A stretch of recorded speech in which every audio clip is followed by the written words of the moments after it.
I could have been being hung upside down by my feet with people like using a fraternity paddle to like beat me like a dirty rug. And I'm like, this is great. This is nice. I love this. Remember when I was like, you know, fuck, I don't even know when this was, probably 15 years ago or something. Or wait, yeah, I don't know. Not 15 years ago, but maybe like 10 years ago when I still took pills, and you found those pills and you just took them. You just took them and hit them. Yep. And I was like looking around everywhere. I was like, what the fuck? Like, and you just didn't say anything about it. Just stone-faced it. Yeah, just to see what I would do. Watch me like looking through rummaging drawers. Through the whole house looking like around a squirrel. Like a fucking dope fiend. Like a fiend. No, I mean, I wasn't spazzing out yet. But I was just looking around like, what the fuck? I don't ever. What in the? Your stash was missing. Someone. Yeah. What the hell's going? Like that is like top-notch slow poisoner right there. Let's just see what he does. Yep. I don't even remember how long I let that go on for. Not an hour or something, because then I just went up to you. I'm like, because I figured it out. I'm like, slow poisoner must have hit him. You know, this feels like something she would do. Yeah. Yep. God, I'm glad I don't take those things anymore. Me too. It's like the only thing that You were so boring and dull. Yeah. It's the only thing I can't do recreationally ever, because there's just no. It's just like a biological thing. Can't be done. Slippery slope. It's just too enticing. It's like laying on a, you know, you never hear like, you either have people who have never, you know, like an opioid addict, they either have never done it or they're in the middle of it. So they're lying about whatever to themselves. And then afterwards they only talk, oh my God, I'm having this terrible grip on my life. I never hear anybody talk about it. It's like, okay, but like, well, why was it so seductive? You know, like why did you? Why was it? Just because? Oh my God, it muted out everything else. No. So you know me better than anybody. Yeah. What would you say tortures me? Like just in the mundane life stuff, like. But even like doing things I don't want to do. Yeah.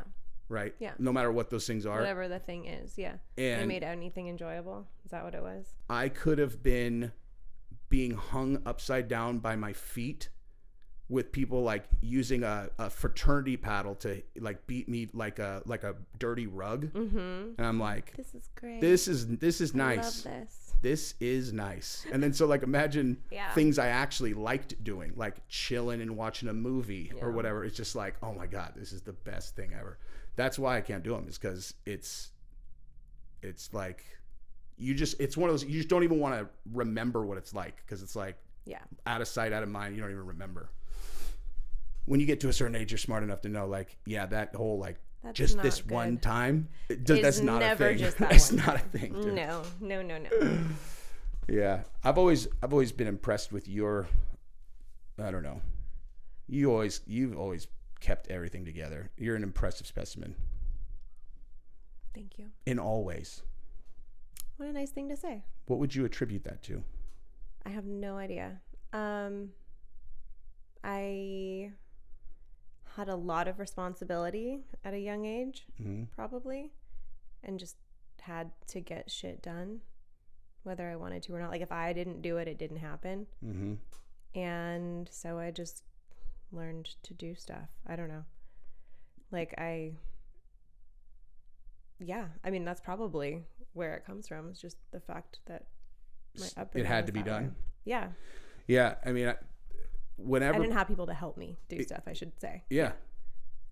Whenever people have like come into our life enough to where they can watch us on the inside, everyone is always like, dude, she knows how to do everything. I'm like, oh yeah, dude.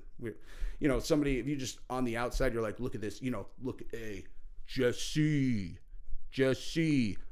Hey, I assume you're the one, that's going to crawl into the crawl space and then get that chair up there, rearrange it, and then rewire the lighting. I'm like, oh, you think so, huh? Try again, dude. Like, Gabrielle will tell me this needs to be done. And I'm like, all right, we'll do it next week. I'll come home one day later and she's done the entire thing. and like with heavy stuff too, not just like she knows how to fix the washer and dryer, she knows how to deal with wiring, she knows how to do this. Like, I'm very strong for such a small human. Sometimes it doesn't even make sense. I'm like, you moved this dresser by yourself, just like one little bit at a time. Takes a while, but yeah.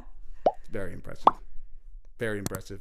I would fucking die. That's what happens when you grow up with a single mom without a dad who's gone for days at a time. When your mom's gone for days at a time, you just learn how to do stuff. Yep.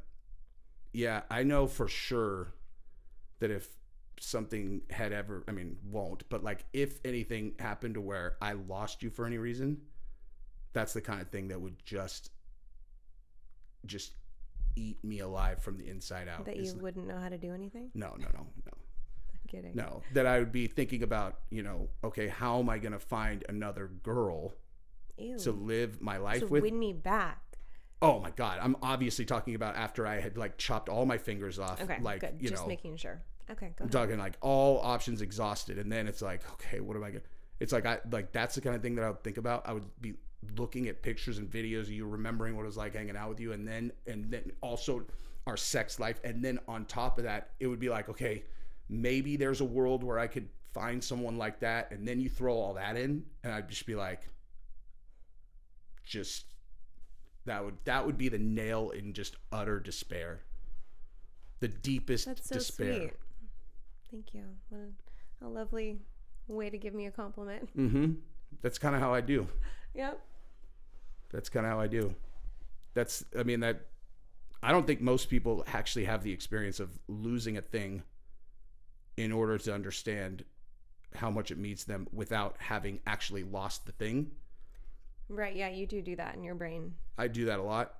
But then, it's kind of morbid and scary, but I get why you do it.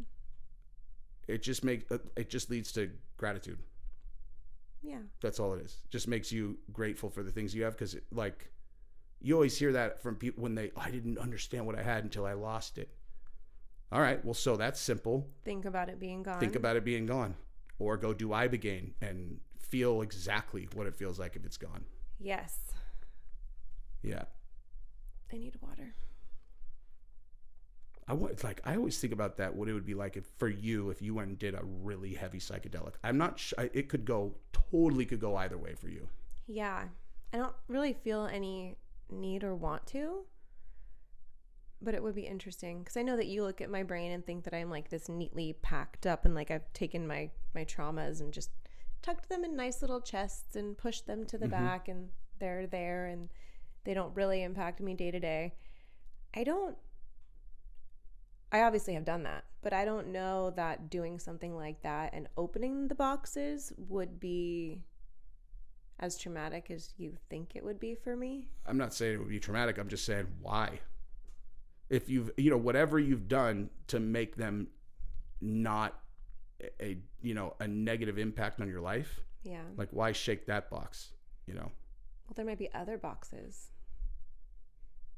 Yeah, I don't know how, like a heavy, like obviously we do some light shrooms or something. That's whatever. Yeah, no, that's we different. go into nature and be like, woo.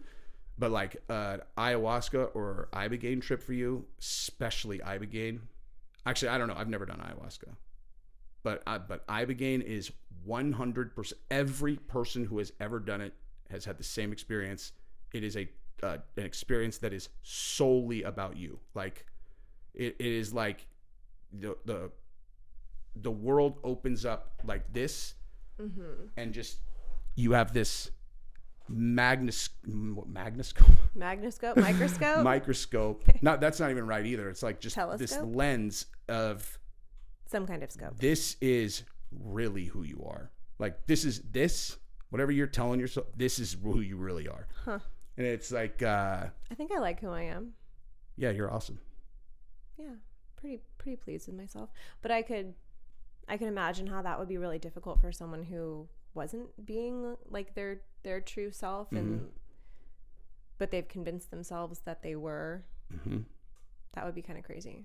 Yeah, I'm exactly who I am. Yeah. Like when they did the when I went through this experience, because I talked to like a bunch of other people there who had done it, and all of them described, but for me it was 100% about my decisions. That's all it, I mean, that's everyone's life, right? Yeah, but a lot of people like tell themselves stories that aren't real about themselves. You know, a lot of like people say about me all the time, look, this guy's ego is huge. That's just not accurate. It's not accurate. Yeah, but it's in a good way. In the way that I understand ego, it is not accurate. Like, you have a very strong sense of self and don't really care what others, that's that's not true. I was going to say that's not true. I had an ego before our lives fell apart. Yeah. That's just the reality of how my life went. Was like, I had an ego, and then I had to go through a period of time where there isn't a lie on earth that I could tell myself that would support a fake vision of what I was. That was a rough time. Rough, but valuable. Yeah. Because ego's it's the worst thing ever.